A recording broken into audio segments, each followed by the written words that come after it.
We are about to meet Phil Gerard, the guitarist for Tanner Beane and Dirty Power. Hey there. I'm going to walk you through my guitar collection today and just talk a little bit about them. I'll start with this baby here. This is a 2014 ES-335, and I was attracted to it in the store. When I went to pick up, I was looking for a Firebird because I loved the tone from Alan Collins and Leonard Skinner, and I bought the Firebird, but subsequently traded it in because it was just too big for some of the clubs we played, and didn't like the way it hung. But I saw this in the store, and it reminded me of Back to the Future, and so I said, let me play it, and I just loved the playability of it. And that day I took home the Firebird, an Explorer, and this, and I don't have a Firebird Explorer anymore, but that's the ES-335, which is on my Gibson wall. This is actually the box that this gold top came in, but I'm actually going to start with the gold top. This is a 2006 1957 reissue, and it's a great guitar. It sounds awesome. And I had played this at some gigs, but I found it really challenging. This has this unique, really cool Bixby tailpiece, but if you look here, you can see that in order to restring it, there's a little post you got to get the string on, then wrap it around, come up through the bridge piece and up in here, and you can see I changed one string on it and got angry at it because it was just way too difficult, and so it's just too difficult. But it's gorgeous and it sounds great. Yeah, this is one that I don't play out very often. The next one is my 2008 classic Les Paul. This was my warrior for the longest time. I played this one until it just wouldn't stay in tune anymore, and I needed a little bit more stability, especially when I started playing with Jamie, because he's a real stickler for precision. But it's an awesome guitar. It sounds amazing. It just rips through, and it kind of, it's all you can see. It's all road rash from the belt buckle, and just been through hell and back. But this was a phenomenal stage guitar for the longest time. It's a 2008, and I love the guitar, but my regular rig now is something different. This is a 2007. It's called Black Over Blue Frost, which I really love that. And it's a relic. It's a 1960 relic.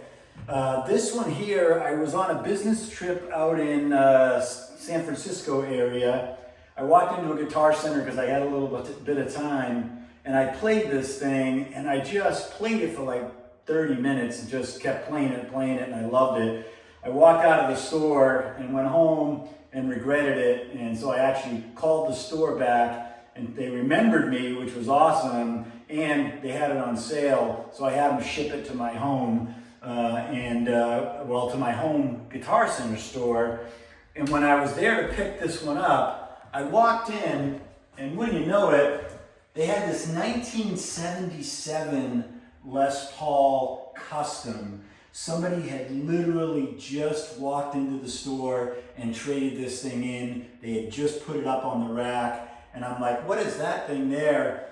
It's heavy. I mean, it is everything that a 1977 is supposed to be. Sound-wise, tone-wise, sustain, everything. Heavy as can be, but it just roars. Way too heavy for a regular gig. But this one here is just an absolute beauty. So that's my Gibson wall. I do have other Gibsons that I'll show you with, I think, one more. But that's the Gibson wall. Let's take a walk over to the other wall over here. So this is the only guitar that I've ever had to have refretted because I played this thing so exhaustively. This is a 1997 American Standard Strat. I just absolutely love this thing. And frankly, if it stood up from the electronics and the pickup wise to be able to do the versatility of the songs that we do, this would still be my go-to axe without question. But I don't have the heart to Frankenstein this thing and put in electronics to make it sound better, because I loved it just the way it was. It's the only guitar I gave a name to. This is called PJ for Pride and Joy. As you can see, this is my homage to Stevie Ray Vaughan, and this is by far my favorite guitar all the way. This guy here, I watched a video of Paul Stanley from Kiss, and it was on the Paul Lynde Halloween special. I don't know why I watched it, but I did. And he jumped up in the air while he was playing a flying V. It was the coolest thing I'd ever seen, and it made me want one. This has this growly, really rough sound. It actually sounds amazing, but it's, again, the shape, it's difficult to play on stage, doesn't hang the way I want, but this is a beauty. But again, this is my homage to Kiss, more importantly to Paul Stanley. Go check out that video. You'll love this guy. So this was during my Brad Paisley days. I love Brad Paisley and Vince Gill and Keith Urban. This guitar was when I was really leaning into that style of play. And believe me, by no means can I play like Brad Paisley. But this was sort of an homage to him. This guitar actually does come out with me. It's my backup guitar on stage because it stays finely in tune. This is a 2015 American Elite Telecaster. Gorgeous pick guard. The color is just amazing. I love this guitar. I've used this with Tanner Beane Dirty Power a few times. So yeah, this is definitely a good one. This one here is a 2015 Nash guitar. This is an S57, which it's named because it's modeled after the 57 Stratocaster. This has the most unique sound. The metal plate, the neck, like everything about it, it has this just really unique sound. I love this guitar. The thing that made me buy this is the fake cigarette burn, because when I was a smoker way back in my youth playing, I used to have one hanging out of my mouth or in the headstock or hanging out of my fingers. And this guitar, when I saw that, just reminded me of how cool that was. And I'm not saying smoking is good, but you know, that's what made me want to buy this guitar. Great sounding guitar. And I'm glad I picked this one up. This guy here is a 2021 Fender Jaguar, and it's kind of a weird story. I had walked into a guitar store and I found this really cheap Mexican Stratocaster that was the same color. And I started giving lessons to a 10-year-old, and he needed a guitar, so I sold him that Mexican Strat, which I really loved. And so, believe it or not, I just felt like I needed a blue guitar in my arsenal, and that's the reason I own this thing. Plays phenomenally well, extremely versatile. It's all over the place in terms of tone, but it's kind of more of a unique picture for me than it is, the playability of the guitar. Love this baby. This is the Brian Setzer Gretch Hot Rod. This thing, I actually was in a weekend in Nashville playing gigs and went to Carter's, was just jamming out guitars.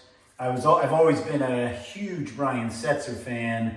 Saw this thing there. I love the little dice down here. The trem bar is awesome. This is a really cool guitar, and it really rocks. I'm glad this is part of my collection as well. Come on in and I'll show you the studio here. This is my home studio, and the reason I'm doing the air quotes is it's not really a professional studio.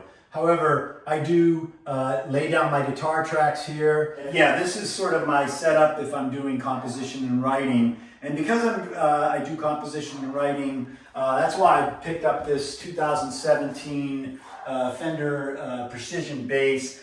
I'm not a great bass player. I do play bass like a bass player, not like a guitar player playing bass. but this just helps me for writing purposes. There's a couple of our tunes today that the rough drafts have my bass line in them. Hannah will replace those with real bass lines.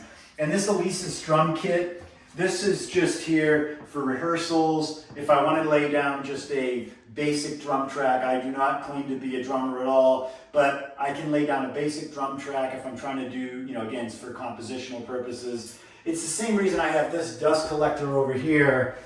This is a gorgeous and beautiful guitar, and it sounds amazing, but I'm just not an acoustic player. As a lead guitar player, this thing does collect dust, and it's unfortunate, but this is the 214 CE Sunburst, and it's a really cool Taylor guitar, and again, best of the best. It's the only acoustic guitar that I ever picked up and just loved, and just enjoyed the way it plays, the way it sounds. So, but yeah, this is the studio, and these are just some of the toys. And now let me show you my Workhorse. Well, that wraps up the tour through my guitar collection, with one exception. This is the Workhorse right now. This baby is with me on every gig. You'll see it in all our videos. This is the DGT Paul Reed Smith guitar. This thing is just a workhorse for sure.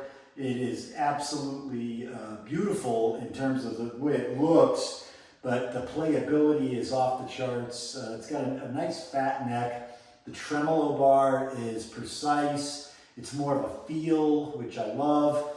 And it's just got amazing tone. It's got a split coil for single coil if I want to get more of a Tele or Strat type of sound.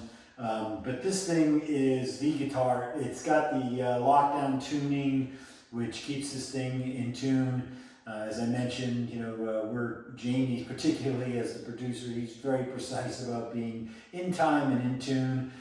This guitar supports that as well. And yeah, this is my go-to baby right now.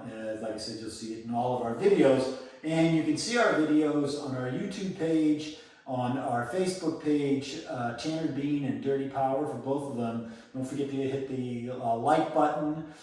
Follow us. We'll be putting out a lot of different videos on the band, the background, and of course some great music. So look forward to seeing you in 2026.